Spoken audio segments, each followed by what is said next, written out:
I am the chef and co-owner of the Birch Tree Cafe, and we're located inside the Good Earth Market, who did a presentation last week. We are actually two separate businesses altogether.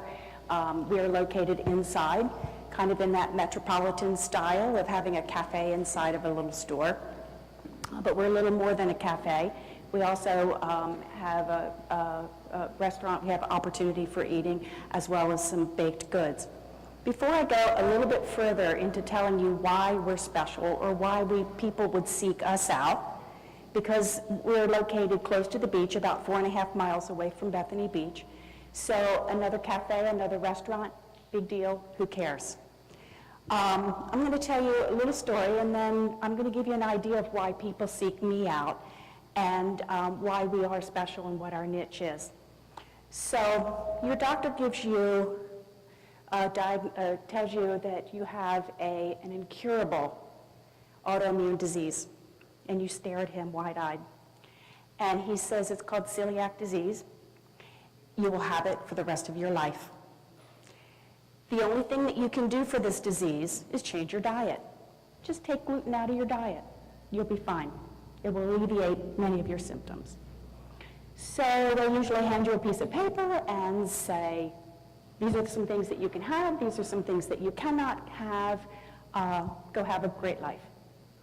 So you know that your life is going to change, you know that something's going to be different. You have yet to hit the top of the iceberg to know how different your life will be. Okay, gluten, what is that? It's protein in barley, wheat, and rye. Okay, so I can't have those things in my diet. Oh, that means I can't have bread, right? Oh, what else can I have? Oh, cereal. Oh, I'm going to have to change that. What can I have for breakfast? I'll have pancakes. Oh, no. Pancakes have wheat in it, too. And you start going through the list of you can't have a sandwich because your sandwich is on bread or baguette. You can't have pasta. Ooh, no macaroni and cheese. No pancakes, no waffles, no French toast. No cinnamon rolls. No bagels. What is the first thing you're starting to feel? What can I have? You go into the grocery store, you pick up a package. Nope, has gluten. Nope, can't have this. Nope, can't have that. What can I have? Fruits, vegetables, meat. What else can I do with that? No gravy. That's made with flour. So you start getting this deprivation. People with celiac disease feel this all the time. What can I have? I can't have anything. I'm here to say you can have a world of things, and it can have wonderful flavor. We should never be sacrificed. Eating is such an important part of the joy of life. And I have celiac disease, which I learned about it 10 years ago. Me as a chef and a foodie, I'm happy that I get to make something else. I'm a type A personality, good, new challenge. But at the same time, lost my train of thought, sorry about that. So as a foodie, I'm looking at the challenge, I'm looking at how this is going to help me feel better. So let's go for it. So I'm making food, I'm doing a lot of things, having a really hard time with bread. But I'm doing okay otherwise. 10 years ago, people didn't really talk gluten-free. So I felt very isolated. I would find one or two people that would be helpful. Progressing on, going in restaurants, finding it very difficult that anybody even knew what gluten was. Is it in corn? Is it in rice? No, just bring me a salad, leave the croutons off, and if you accidentally put the croutons on, don't take them off, make a new salad, or I will be sick before I get out the door. So that was my story for the most part.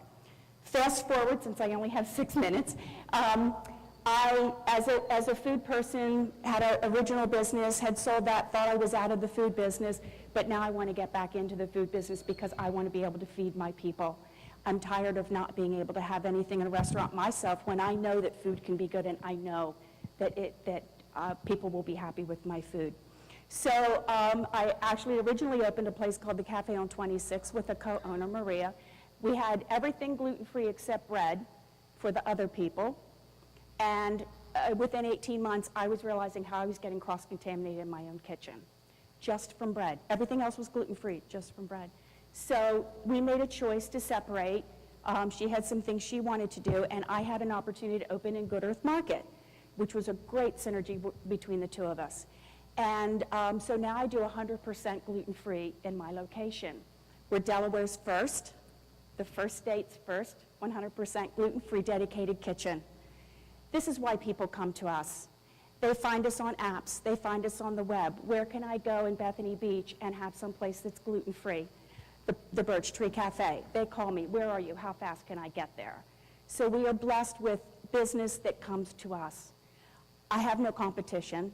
No one does what I do. Restaurants attempt to do gluten-free, and many of them are good, and your better chefs are good. I don't want to discount any of the great chefs that we have in our area. But cross-contamination innocently occurs. I've worked in 2 very good restaurants and watched wonderful chefs innocently cross-contaminate, not even knowing that they're doing it. And that person would be sick. Just recently, upstate, 2 weeks ago, I had this happen again. A wonderful sushi place, eaten there many, many times. They delivered seaweed salad on my plate. It has wheat in it. They should have known not even to put it on my plate.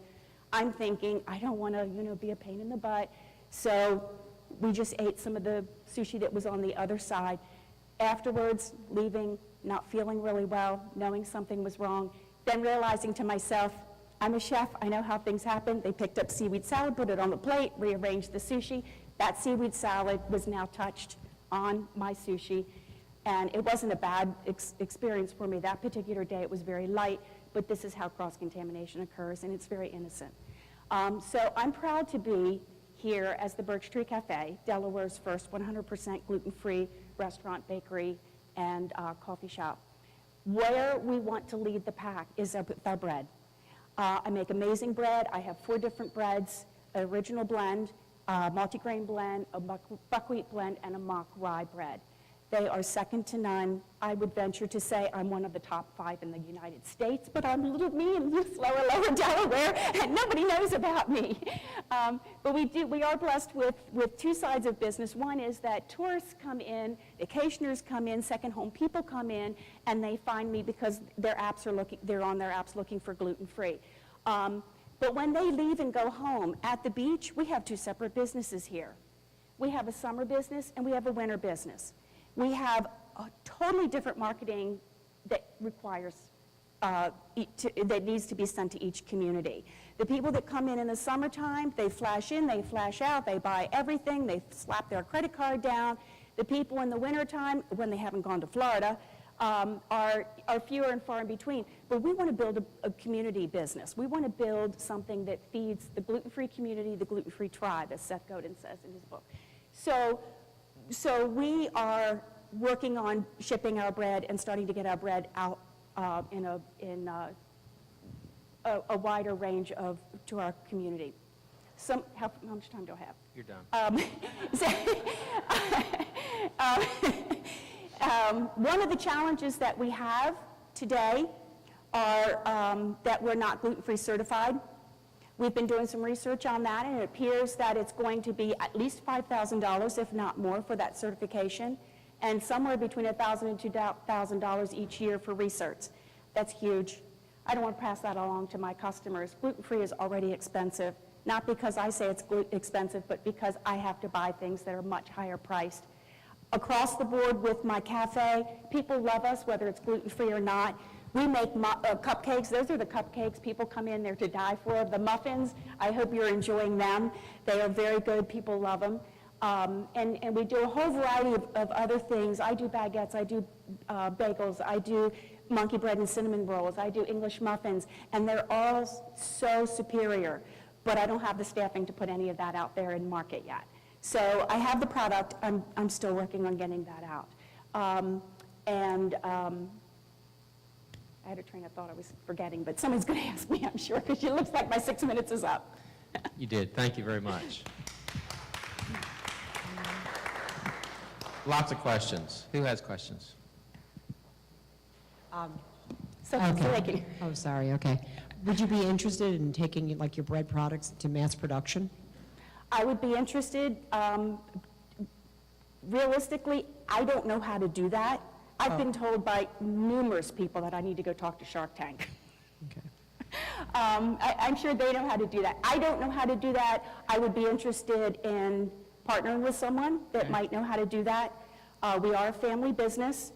We would like to keep it within the family. We do want to grow.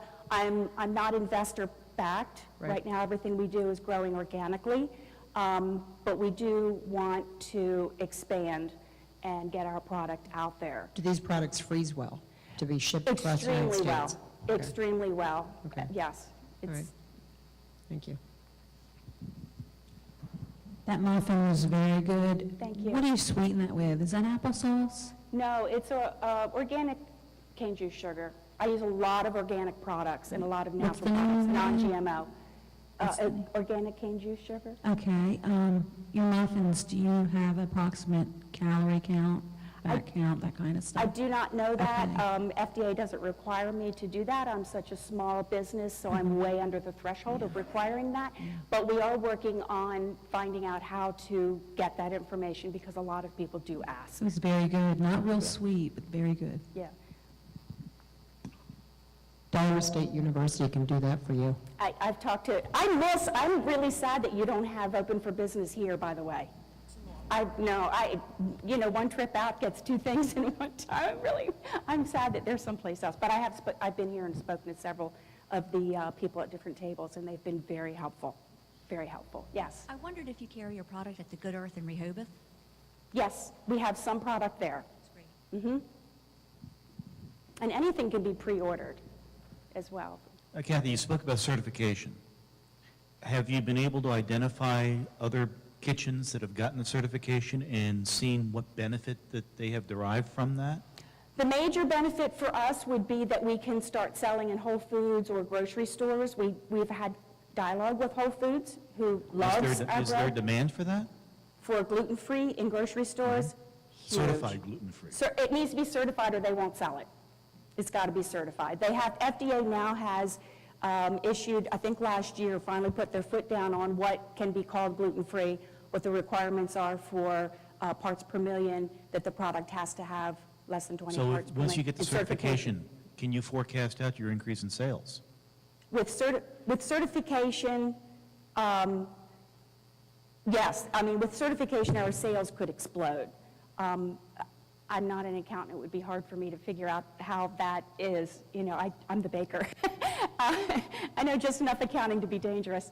But This strikes me. I think we touched on this earlier. This guy that crowdfunded for potato salad We were asked for thinking- $10. I I just think saw we hit that. 50 grand the other day, and he still has 18 days left. I just saw that. That is one of the sources of funding that we're considering at this point. Indiegogo is one that does accept businesses.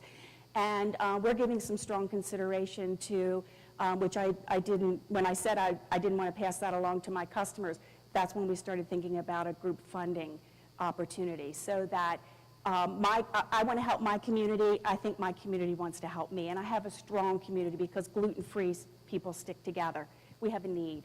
It's not just a want, it's a need. We don't live by bread alone. Bread is so, I have people come in and they're like, I really miss bread. So that's always kind of the universe saying to me, stay on the bread, let that be the forerunner, get your brand out there. It's an incredibly wonderful product. It's every bit as good as if you enjoy those muffins, you would enjoy the bread.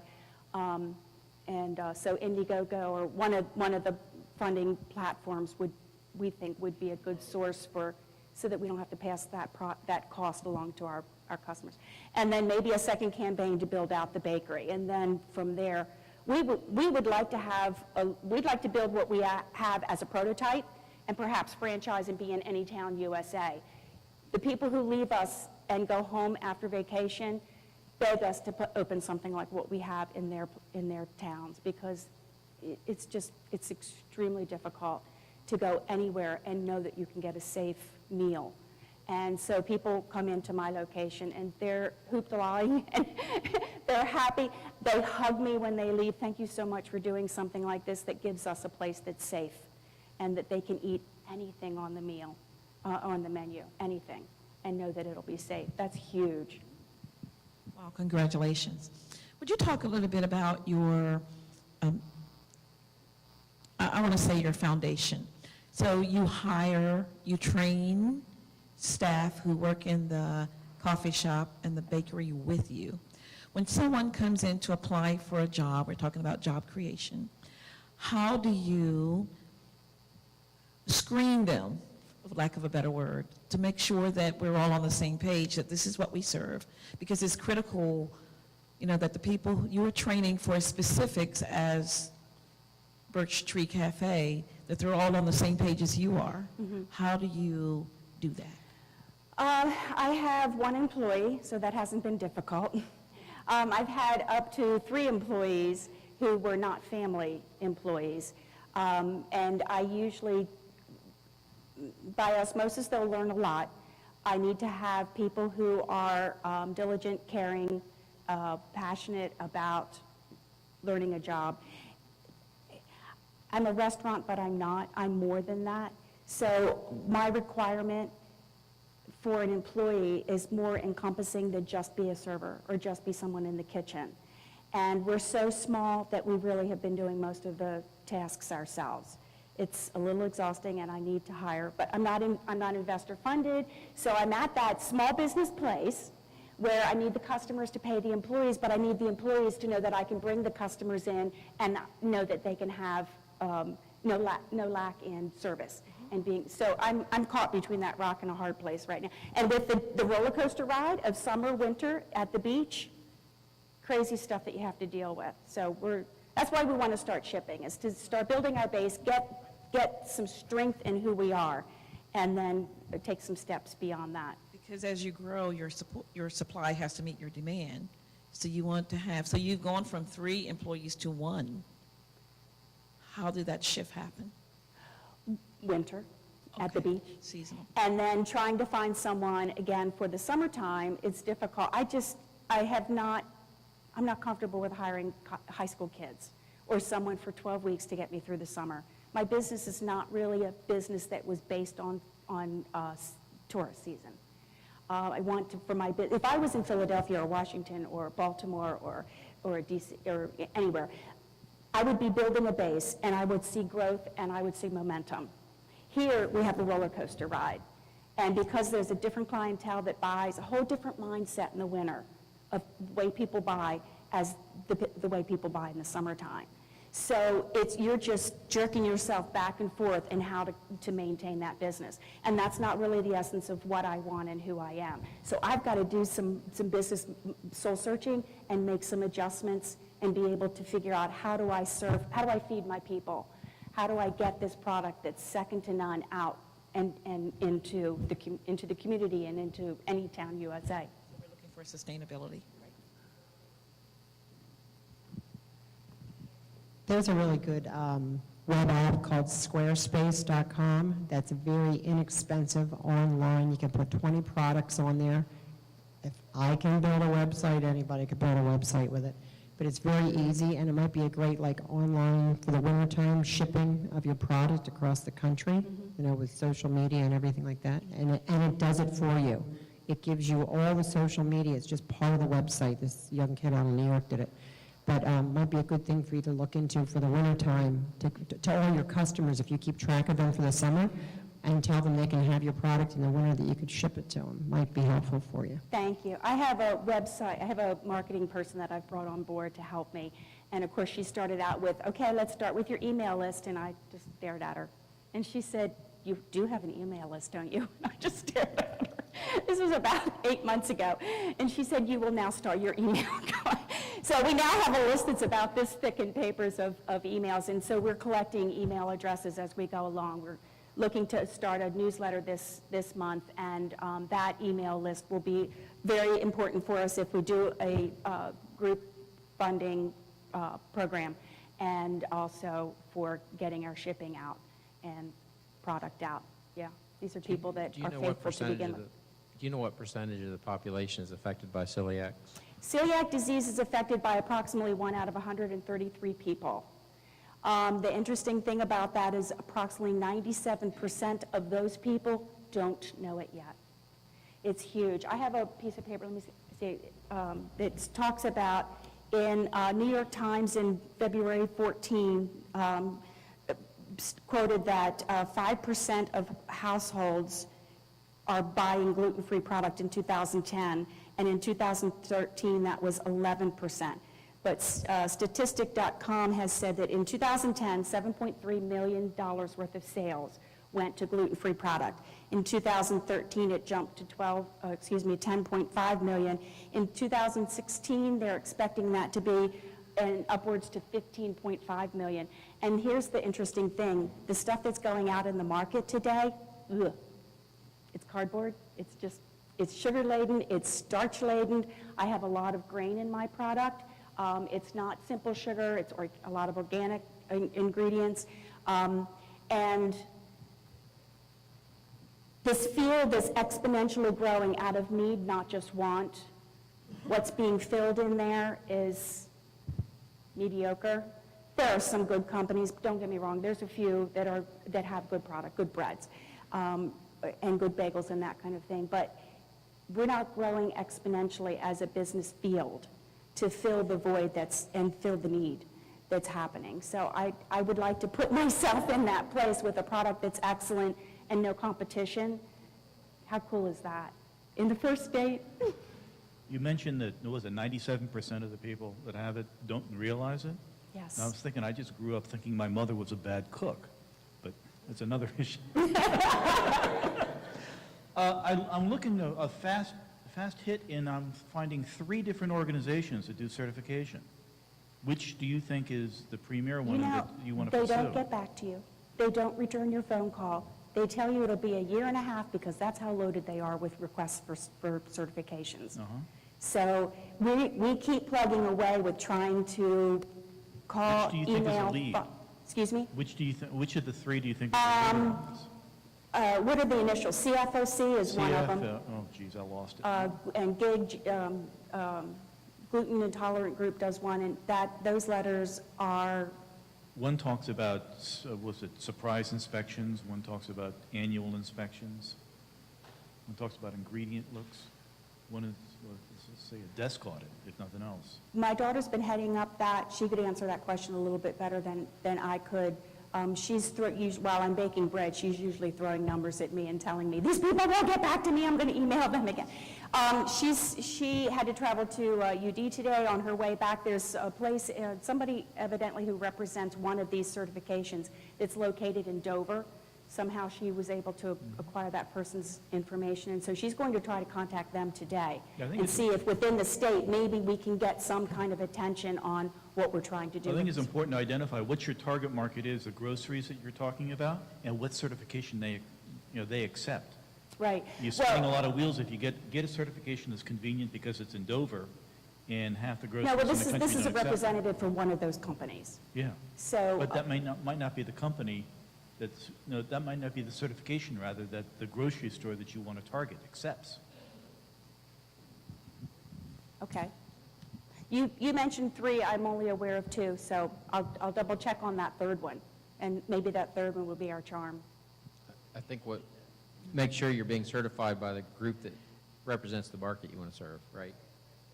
And I don't think I need to be certified to ship online, but in order to call my product gluten-free, my next research is to make sure that it tests out at 20 parts per million or less, or do I need to call it by a different name?